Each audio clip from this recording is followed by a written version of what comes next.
Assalamualaikum warahmatullahi wabarakatuh. Perkenalkan, nama saya Indana Raya Arifah dengan NIM 251120007 dari Prodi Pendidikan Bahasa Arab Fakultas Agama Islam Universitas Sunan Gresik. Di sini saya akan mereview jurnal yang berjudul Analisis Epistemologis dalam Kajian Bahasa Arab Kontemporer. Langsung saja kita lihat jurnalnya. Alasan saya memilih artikel jurnal ini karena membahas masalah penting dalam kajian bahasa Arab, yaitu pemisah antara ilmu lughah dan fikih lughah. Masalah ini sering terjadi dalam pembelajaran, di mana banyak pengajar hanya fokus pada kaidah seperti nahwu dan shorof, tapi kurang memahami makna dan konteksnya.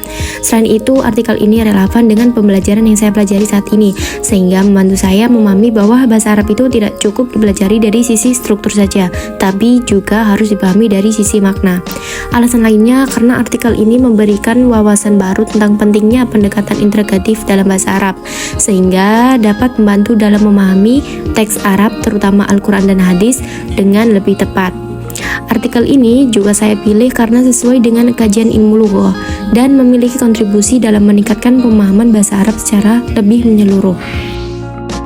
Masalah utama dalam artikel jurnal ini adalah adanya pemisah antara ilmu lughah dan fikih lughah dalam kajian bahasa Arab modern.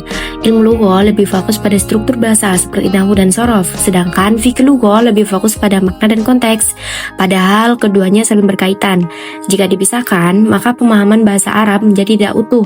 Banyak orang bisa membaca secara tata bahasa, tetapi belum tentu memahami maksud sebenarnya. Topik ini penting karena bahasa Arab adalah kunci untuk memahami Al-Quran dan hadis. Kesalahan dalam memahami bahasa bisa berdampak pada kesalahan dalam memahami ajaran agama.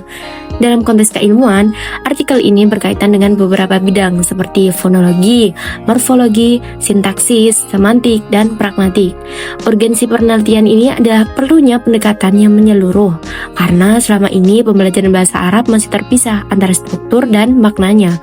Fenomena kebahasaan yang dikaji dalam artikel ini adalah perbedaan makna kata dalam bahasa Arab, hubungan bahasa dengan budaya, serta perbedaan pendekatan antara struktur dan makna. Rumusan masalah dalam artikel jurnal ini adalah: yang pertama, apa perbedaan antara ilmu lughah dan fikih lughah? Yang kedua, bagaimana hubungan keduanya dalam kajian bahasa Arab? Dan yang ketiga, mengapa keduanya perlu digabungkan? Tujuan penelitian ini adalah menjelaskan konsep ilmu lughah dan fikih lughah, menganalisis hubungan antara keduanya, dan menunjukkan pentingnya integrasi dalam memahami bahasa Arab. Penelitian ini menggunakan jenis penelitian kualitatif. Sumber data yang digunakan berasal dari kitab klasik atau Turats, serta buku dan jurnal modern.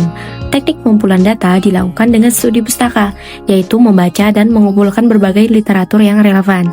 Sedangkan teknik analisis data menggunakan analisis isi atau content analysis dan sintesis konsep. Hasil utama dari penelitian ini adalah bahwa ilmu lughah dan fikih lughah tidak bisa dipisahkan. Keduanya harus digabungkan agar pemahaman bahasa Arab menjadi lebih lengkap. Temuan yang paling penting adalah: yang pertama, ilmu lughah fokus pada struktur bahasa. Yang kedua, fikih lughah fokus pada makna dan konteks. Yang ketiga, jika digabung, keduanya menghasilkan pemahaman yang lebih dalam. Contoh sederhana kata dalam bahasa Arab seperti ainun, basoro, dan nadhoro. Terlihat mirip kan karena sama-sama berkaitan dengan melihat. Namun, sebenarnya maknanya berbeda, tergantung konteksnya. Ini menunjukkan pentingnya memahami makna, bukan hanya struktur. Menurut saya, artikel ini memiliki beberapa kelebihan. Yang pertama, pembahasannya lengkap karena menggabungkan antara struktur dan makna. Dan yang kedua, artikel ini menghubungkan teori klasik dan modern, sehingga relevan dengan perkembangan ilmu bahasa saat ini. Namun, ada juga kekurangan.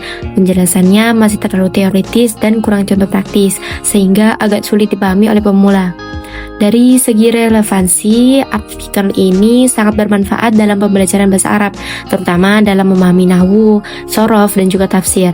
Artikel ini mengingatkan bahwa belajar bahasa Arab tidak cukup hanya memahami kaidah, tapi juga harus memahami makna dan konteks. Insight utama yang saya dapat adalah bahwa bahasa Arab harus dipelajari secara menyeluruh, tidak boleh hanya fokus pada satu aspek saja. Manfaatnya, kita bisa memahami teks Arab dengan lebih benar dan menghindari kesalahan dalam memahami makna. Sebagai penutup, dapat disimpulkan bahwa integrasi antara ilmu lugha dan fikih lugha sangat penting dalam kajian bahasa Arab. Keduanya saling melengkapi dan tidak bisa dipisahkan. Saya mengucapkan terima kasih kepada penulis artikel yang telah memberikan pemahaman yang lebih luas tentang pentingnya pendekatan integratif dalam bahasa Arab. Demikian analisis ini saya sampaikan, semoga dapat memberi manfaat dan pembelajaran ilmu lugha. Wassalamualaikum warahmatullahi wabarakatuh.